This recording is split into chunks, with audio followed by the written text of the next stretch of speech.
So now let us discuss about the clotting of blood. See, if we are talking about the blood consists of three major components. First one is RBC, second one is WBC, and the third one is platelets. Okay, so if we are talking about these platelets need not to be active always.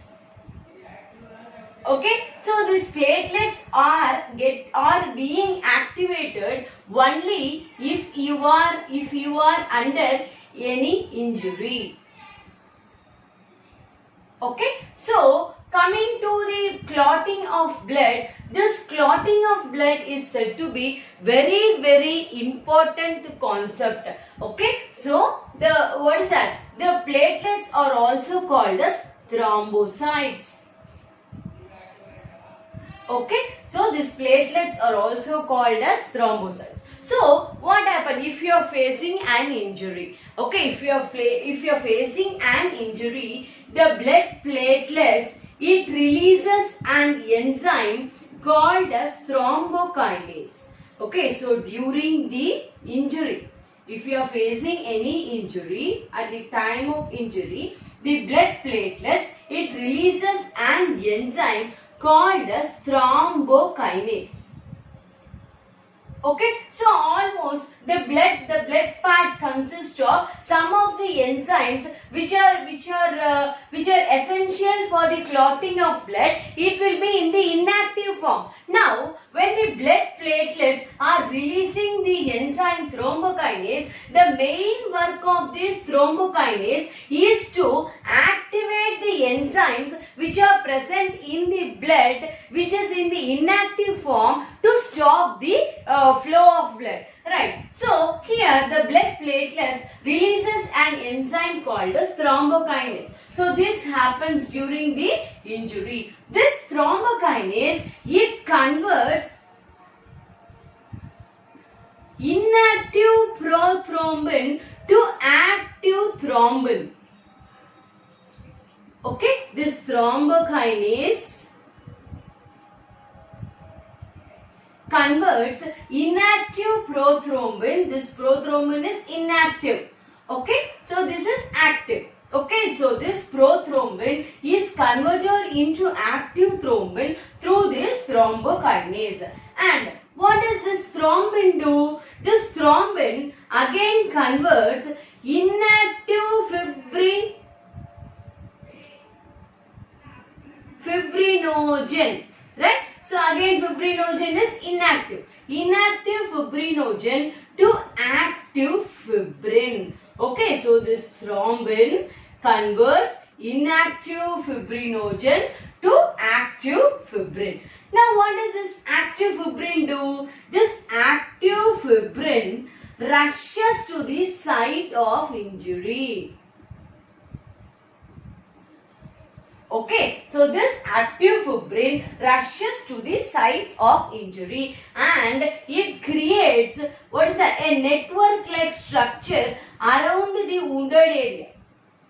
Okay, it creates a network-like structure around the wounded area which helps in the preventing the flow of blood. After the clotting of blood, we can observe an yellow color fluid. Okay, yellow fluid which is being produced after blood clot, which is called as serum. It's an important 1 mark question. So what is serum? And clotting of blood, it is an important 4 mark question which comes under the conceptual understanding. Right. So coming to the clotting of blood, you have to start the answer like this. So clotting of blood. Blood consists of 3 components. They are RBCs, WBCs and platelets. Okay, the platelets are called as the thrombocytes and it need not be active all the time. So during injury, the blood platelets, it releases an enzyme called as thrombokinase. This thrombokinase converts inactive prothrombin of the blood through active thrombin. So where do these two enzymes present? These are also present in the plasma of the blood, but in the inactive form.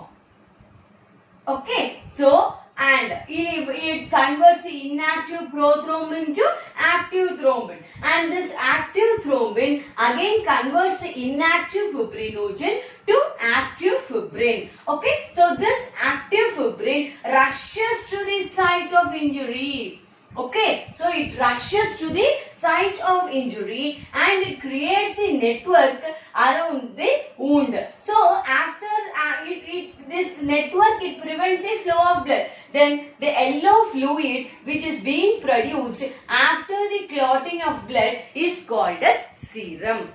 Okay, so coming to this is about the coagulation of blood. So if we are talking about the circulatory system, here there is a small concept, that is the histology of the circulatory system. Here there are three scientists. First one is a scientist, Girolamo Fabrizi. He studied about the valves which is present in the blood. So Girolamo Fabrizi is a scientist who studied about the valves in the blood. And the next scientist, who is called as the William Harvey. So William Harvey is a scientist who studied about double circuit circulation. So what do you mean by double circuit circulation?